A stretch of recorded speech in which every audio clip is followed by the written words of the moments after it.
Good morning, my AFSP family.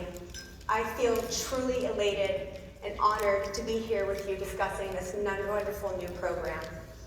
I have lived experience. I am the face of mental illness, and I am a suicide attempt survivor.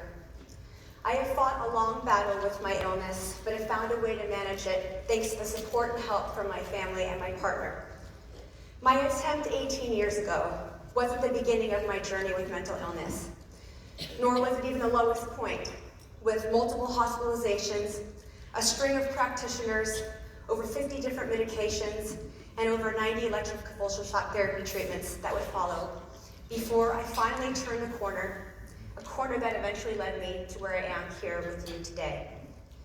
While there are many reasons the light has returned in my eyes, and I find myself thriving instead of just surviving, part of getting better was my work with AFSP, which itself has grown and evolved in so many beautiful ways. It was a rocky start, though. In 2010, while I was in the depths of despair and existed in daily darkness, I attended an AFSP Survivors Day event with my dad and my husband. We were all lost. I was sick and getting sicker, and they didn't know what to do. I thought AFSP could help. I was drawn to the organization's name with the word suicide prevention in it. When I showed up that day, someone from the organization asked me what brought me to the event. I said I was desperate and I was looking for help. I said I feared suicide. So you haven't lost someone to suicide, I was asked? This day is to support and to help those who've lost someone to suicide. No, I said, I'm the one struggling with suicidal thoughts. After a pause, the person empathetically said, well, I'm sorry that you're struggling, but I don't think this is the right place for you. Of course, I know now that it wasn't a matter of AFSP not wanting me there, but rather they didn't know how to help me and how to navigate through this. I had walked in feeling depressed, and I walked out feeling depressed and despondent and lost. But please know that the story does have a happy ending. During this time, my depression was being treated with bilateral ECT, which caused short-term memory loss. So a year later, I went back to another AFSP Survivors Day event. In part because I didn't recall being there, and of course because I still needed help. I got a warmer response this time. It's good to see you again, an AFSP board member said. I'm sorry, have we met, I said? Yes, you were here last year. No, I don't think that was me, but thank you. She said, yes, you were here. It's good to see you, and thank you for coming today, with a very inviting smile. This year's response was different, perhaps because I hadn't been the only one to have had the experience I just reported to you, but because deeply caring people inside the organization were seeing the need for and also had a desire to expand the circle to include people like me. This time I was asked if I'd like to volunteer with AFSP, and I eagerly said yes.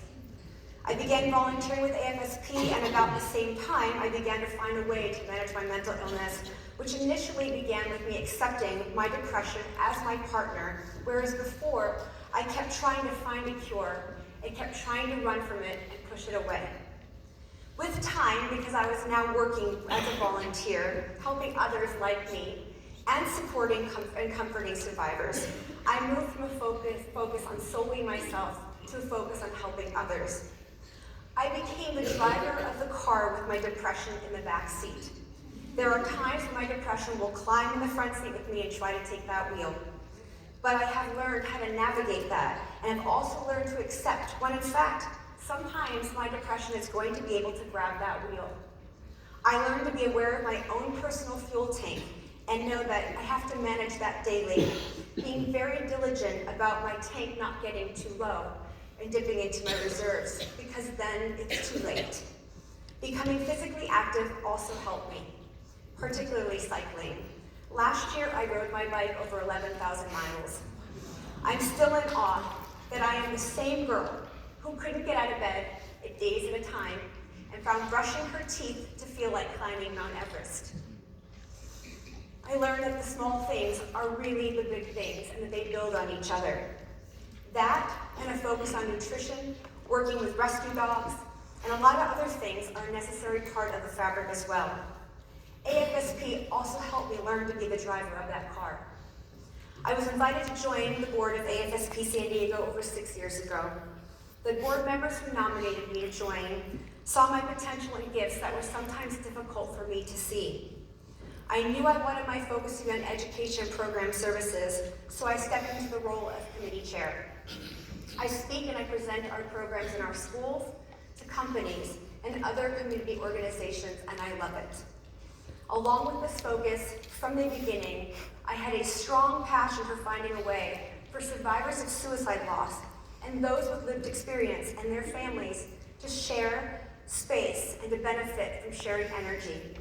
And I strongly believed that we could learn from one another and support each other while we still focus on honoring those loved ones lost to suicide and supporting those left behind.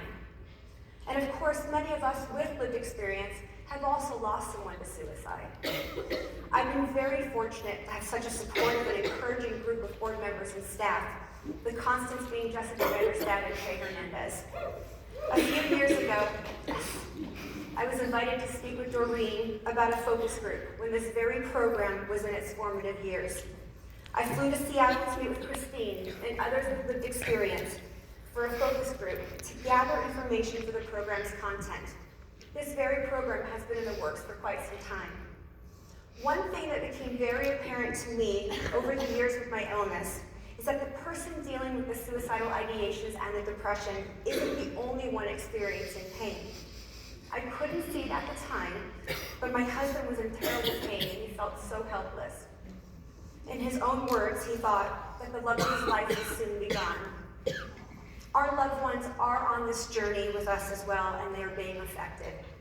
That's why a program like this is so important. I'm so very grateful for the countless hours spent on the development of this program, and for AFSP's dedication and efforts in helping all of us affected by suicide and the various ways in which that is expressed in this world. I believe now, not just what they do, but in what we do.